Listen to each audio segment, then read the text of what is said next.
Hello बच्चों, आज हम क्लास 7th के चैप्टर नंबर 3 है आंकड़ों प्रबंधन, जो एनसीईआरटी की बुक से लिया गया है, उसका अध्ययन करेंगे आज।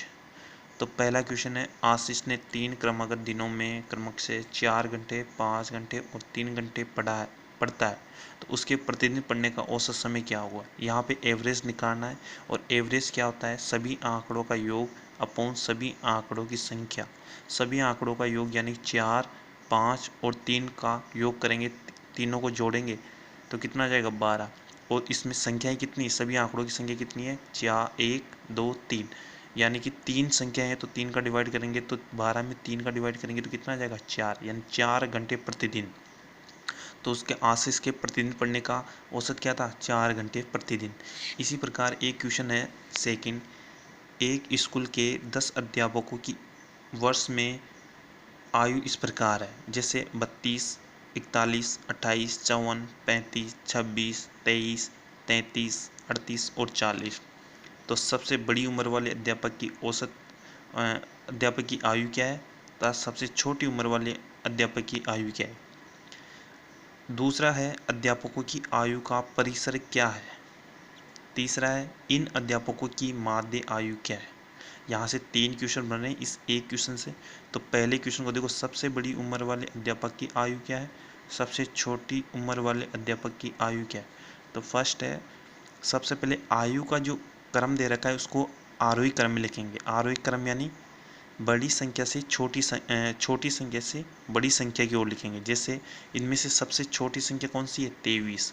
सबसे छोटी कौन सा है, 23। फिर उसके बाद में 26, फिर 28, 32, 33, ऐसे बढ़ते क्रम में लास्ट में कितना लिखेंगे, सबसे बड़ी संख्या कितनी है, 54। तो इस प्रकार में ज्ञात होगा कि सबसे बड़ी उम्र वाला अध्यापक की आयु कितनी होगी, 54। सबसे बड़ा अध्यापक कौन सा होगा, 54 वर्ष का। और सबसे छोटी उम्र वाला अध्यापक की आयु कितनी होगी, 23 वर्ष। ये सबको आ गए यहाँ तक।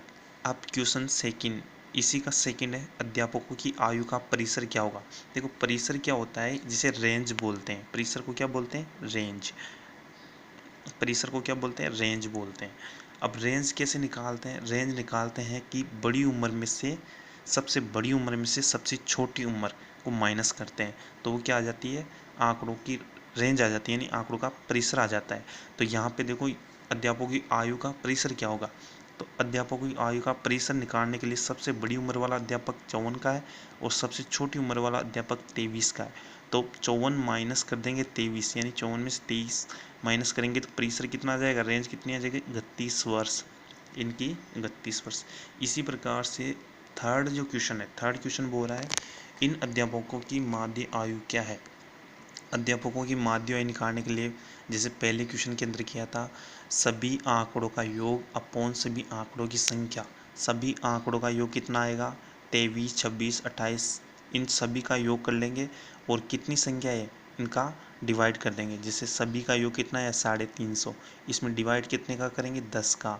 तो 10 का 350 में डिवाइड करेंगे तो कितना आ जाएगा, एक जीरो से एक जीरो गई, 35 वर्ष। 35 वर्ष क्या आ जाएगा, अध्यापकों की माध्य आयु। अब 2 क्वेश्चन है। क्वेश्चन नंबर तीसरा जो होमवर्क के लिए, एक बल्लेबाज ने 6 पारियों में निम्नलिखित संख्याओं में रन बनाए। ये जो आंकड़े दे रखे हैं, एक पारी में उसके द्वारा बनाए गए रनों का माध्य यानी औसत निकालना है। तो इसमें भी वही करेंगे, सभी का आंकड़ों का योग करेंगे और उसका जितनी संख्या उसका डिवाइड करके निकालेंगे।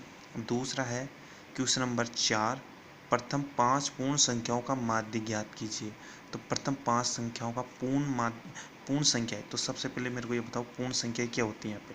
तो मैं आपको एक हिंट दे देता हूँ यहाँ पे, HINT हिंट, कि पूर्ण संख्या यानी होल नंबर्स क्या होते हैं, होल नंबर। होल नंबर क्या होते हैं, जिसे बोलते हैं पूर्ण संख्या। पूर्ण संख्या, पूर्ण संख्या होती है 0, 1, 2, 3, कितने तक है, 5, तो 5। देखो पूर्ण संख्याएं क्या होती है, ये होती है natural number. Natural number plus zero, natural number यानी प्राकृत संख्याएं, और प्लस जीरो को ऐड कर लिया जाए तो क्या होती है, पूर्ण संख्याएं होती है। जैसे प्राकृत संख्या क्या होती है, प्राकृत संख्या प्लस जीरो यानी कि शून्य को ऐड कर लो, यहाँ पे प्राकृत संख्या 1 2 3 4 ऐसे होती है, प्लस 0, यानी कि ये क्या हो जाएगी, होल नंबर कितना हो जाएगा, 0 1 2 3 4 से।